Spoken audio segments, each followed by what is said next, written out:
আসসালামু আলাইকুম ভিউয়ার্স, সকলকে all job news and education চ্যানেলে স্বাগত জানাই। চলে আসলাম নতুন একটি ভিডিও নিয়ে। ভিডিও শুরুর প্রথমে বলে রাখি, যারা আমার চ্যানেলে নতুন দয়া করে আমার চ্যানেলটি সাবস্ক্রাইব করে দিবেন। যারা ইতিমধ্যে দিয়েছেন তাদেরকে জানাই অসংখ্য ধন্যবাদ। চলুন আজকের ভিডিওটি শুরু করা যাক।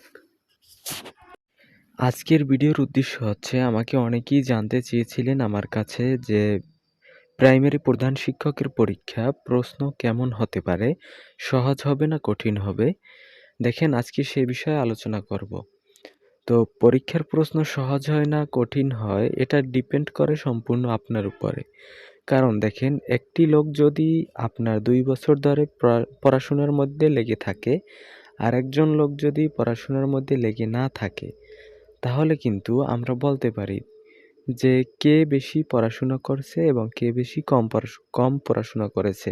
তো যে বেশি পড়াশোনা করেছে তার কাছে প্রশ্ন অনেকই সহজ মনে হয়, কারণ এর ভিতরে সে অনেক কিছুই পড়ে ফেলছে। আর যে কম পড়াশোনা করেছে তার ভিতরে অনেকটাই দুর্বলতা থাকে, এজন্য মনে হয় যে প্রশ্ন অনেক সময় কঠিন হয়। তারপরও তুলনামূলক কঠিন বা সহজ হয়ে থাকে, তা আলোচনা করব আজকের ভিডিওতে। দেখেন, আমার স্লাইড অনুসারে যদি আমি ব্যাখ্যা করি, তাহলে বলা যেতে পারে প্রাইমারি প্রধান শিক্ষক নিয়োগ পরীক্ষার প্রশ্ন খুব কঠিন না, তবে প্রতিযোগিতা বেশি হওয়ায় পরীক্ষাটি চ্যালেঞ্জিং মনে হয় আপনার কাছে। এবং প্রশ্নের মান কেমন হয়? প্রশ্নগুলো সাধারণত এসএসসি এইচএসসি লেভেলের হয়, তবে কিছু প্রশ্নের বিশ্লেষণ ও প্রয়োগ ক্ষমতা দেখা হয়। তো দেখেন, অনেক ডিপলিও প্রশ্ন করা হয়, এটা বোঝানো হয়েছে। তো দেখেন, এখানে কোন কোন বিষয় থেকে বেশি আসে, এটা হচ্ছে সম্পূর্ণ মানবন্টনের উপর নির্ভর করে। আপনারা অলরেডি বাংলা, ইংরেজি, সাধারণ জ্ঞান এবং গণিত এবং সাধারণ বিজ্ঞান এ সম্পর্কে, মানবন্টন সম্পর্কে আপনাদের সকলেরই ধারণা আছে। তো তাহলে কঠিন কেন মনে হয়? তাহলে কঠিন মনে হওয়ার বেশি কারণ হচ্ছে, দেখেন, আসন সংখ্যা কম কিন্তু প্রার্থী কিন্তু অনেক। আপনারা জানেন ইতিমধ্যে কিন্তু আসন সংখ্যা 1100-র মতো এবং প্রার্থী কিন্তু 7 লক্ষের বেশি আবেদন পড়েছে অলরেডি। এরপর হচ্ছে অনেক অভিজ্ঞ সহকারী শিক্ষক অংশ নেন। তারপর হচ্ছে কাটমার্ক তুলনামূলক বেশি যায় এজন্য। দেখেন, যখন অভিজ্ঞ লোক আপনার পরীক্ষায় অংশগ্রহণ নেবে, একজন লোক যদি 2 বছর বিসিএস এর প্রিপারেশন নেয়, সে কিন্তু অনেক অভিজ্ঞতা অর্জন করে। এবং আপনি যদি হয় ধরেন 2 মাস সেক্ষেত্রে, তাহলে আপনি অনেক কম অভিজ্ঞ। তখন কিন্তু দেখেন, এরকমের অনেক অভিজ্ঞ থাকার কারণে কিন্তু কাটমার্কটা অনেক বেশি হয়ে যায়। এজন্য যারা অল্প মার্কস পান তারা কিন্তু টেকেন না। এখন কথা হচ্ছে, কিভাবে সহজে পাস করা যায়? পাস করার প্রসেস একেবারে সহজ। আপনি যদি একটি রুটিন তৈরি করে বাসায় বসে একেবারে, একটা চাকরি পেতে হলে আপনার কিন্তু সারা জীবন পড়াশোনার প্রতি লেগে থাকা লাগবে, ব্যাপারটা এমন না। আপনি 6 মাস, বেশি না, বিসিএস এর জন্য বলি আপনাকে, 6 মাস পড়েন রুটিন মাফিক, আপনার ইনশাল্লাহ বিসিএস হয়ে যাবে। কিন্তু আমাদের সমস্যা হচ্ছে, আমরা পড়াশোনায় ওইভাবে মনোযোগী হতে পারি না, নানান ব্যস্ততার কাজে। যেহেতু আমরা বড় হয়েছি, তো আমাদের পরিবার আছে, বিভিন্ন কাজ থাকে, এজন্য ওইভাবে মনোযোগ দিতে পারি না। তো এখানে যেটা বলা হয়েছে, দেখেন কিভাবে সহজে পাস করা যায়। বিগত বছরের প্রশ্ন ভালোভাবে অনুশীলন করা।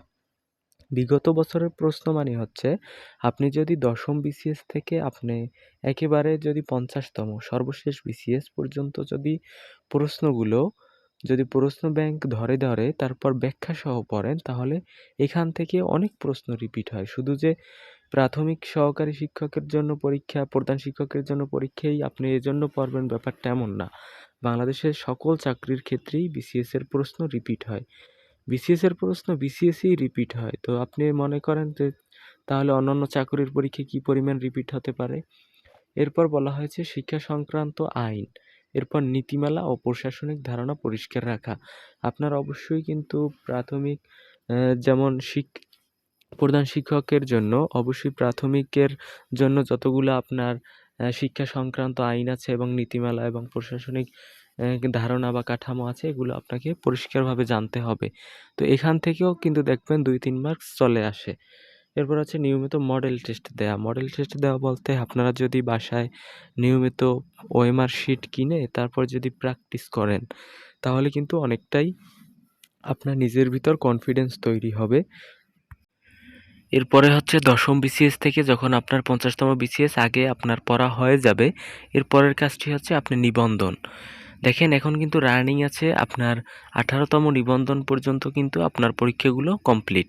19তম নিবন্ধন সামনেতে আছে।